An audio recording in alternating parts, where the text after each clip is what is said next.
Hello అండి, రైతా ఎలా చేయాలో ఈ వీడియోలో చూసేద్దాం రండి. మరి ఇంకా రైతా ప్రిపరేషన్లో అయితే ఆనియన్స్ అయితే కట్ చేసి వేస్తుందండి చివరగా అయితే. ఇంకా ముందుగా రైతా చేయాలంటే ఎలా చేయాలో చూసేద్దాం రండి. మరి ఇంకా ముందుగా అయితే నేను 3-4 ఆనియన్స్ వరకు అయితే కట్ చేశానండి. ఇంకా పెరుగునైతే ఇలా కవ్వం పెట్టి అయితే మజ్జిగలా చిలుకుతుందండి మా తోటికోళ్ళు అయితే.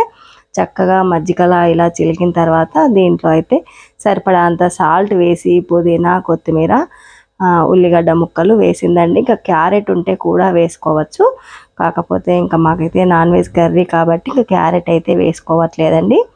ఇంకా మరి థ్యాంక్ యూ ఫ్రెండ్స్. మాను కేర్ ఆఫ్ సీను ఛానల్ని సబ్స్క్రైబ్ చేయండి, లైక్ చేయండి, షేర్ చేయండి. ఇంకా మేమైతే మా చుట్టాలకి ఏమేమి రెసిపీస్ చేసి పెట్టాము అనేది అయితే ఇలా షార్ట్ వీడియోస్ లాగా పెడుతూ ఉంటాను, లాంగ్ వీడియో కూడా పెడతానండి.